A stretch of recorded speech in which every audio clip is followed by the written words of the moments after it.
आप सभी को राधे राधे। जितने भी लोग वकील बनना चाहते हैं, आज का ये वीडियो उन्हीं के लिए है। अब आप लोग ये समझिए कि सबसे पहले आप ये समझने का प्रयास कीजिए, वकील आप क्यों बनना चाहते हो, पहले आप ये बताइए। आप अपने आप से ये प्रश्न कीजिए कि किसी ने आपसे आकर ये कह दिया कि आप वकील बन जाइए, तो आप वकील बन रहे हैं, या आपका खुद का इंटरेस्ट है वकील बनने का तो आप बन रहे हैं, या फिर आपको कुछ समझ में नहीं आ रहा इसलिए आप एलएलबी की तरफ आगे जाना चाहते हैं। तो आप किस वजह से एलएलबी फील्ड में घुसना चाहते हैं, आप वकील बनना चाहते हैं, आप पहले ये बात डिसाइड कीजिए। आप कारण क्या है आगे जाने का, वो आपके ऊपर डिपेंड करता है कि आपको उस चीज में इंटरेस्ट आ रहा है कि नहीं आ रहा है। आपको वकील बन के झूठ और सच, सही और गलत, ये सब चीजें करनी पड़ेंगी। वकील का धंधा जब ही चलेगा जब किसी कोई क्राइम होगा, जब किसी के साथ कुछ गलत होगा, जब किसी को इंसाफ की जरूरत होगी, तो उस टाइम पर आप उस इंसान की मदद कर सकते हैं। जब किसी का मर्डर होगा, तो मर्डर के कोई जब किसी का करेगा, जब किसी लड़की का बलात्कार होगा, जब कोई भाई भाई आपस में धन संपत्ति के लिए लड़ेंगे, जब कोई क्राइम होगा, तभी वकील का धंधा चलेगा।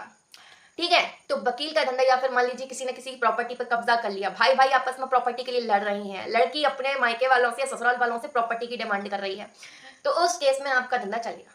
ठीक है, अब आपको यही सारी चीजें पढ़नी है, लॉ में पढ़नी है, आपको कॉन्स्टिट्यूशन पढ़ना है, आपको संविधान पढ़ना है, आपको सब चीजें पढ़नी है, सारे तरीके के लॉ पढ़ने हैं, हिंदू मैरिज एक्ट, मुस्लिम एक्ट, सारी चीजें, शादी ब्याह, लिव इन, ये सारे एक्ट आपको पढ़ने हैं, लाइन टू लाइन पढ़ने हैं, आपको सारी चीजें याद करनी पड़ेंगी, आईपीसी की धारा, सब चीजें याद करनी पड़ेंगी। तो आपको इस चीज में इंटरेस्ट आ रहा है कि नहीं आ रहा है, आपको ये समझना पड़ेगा। आप पहले एक बार किताब देखिए, आप क्या चीजें पढ़नी है। आप केवल इस चीज पे मत जाइए कि अरे लोग कह रहे हैं तो हम इस चीज को आगे, क्योंकि आप आगे चल के आपको इसका धंधा करना पड़ेगा। केवल आपको वकील बन के आपको डिग्री लेके नहीं बैठना है। वकील बनना है तो वकील बनने के बाद आपको उससे पैसा कमाना है, और पैसा कमाने के लिए आपको उस चीज पर काम करना है। अब आप ये मत सोचना कि आपको डिग्री अकेली मिल गई, अब आप पैसे कैसे कमाओ। वहां पे बैठे रहोगे तो आपके पास लोग नहीं आएंगे, क्लाइंट नहीं आएंगे काम करवाने के लिए कि आओ भाई आओ, हम आपको दे रहे हैं। क्लाइंट आपके पास तब आएगा जब आप ईमानदारी से, आप मेहनत करके, आपके अंदर वो कला होगी और आप लोगों को केस जिता पाओगे।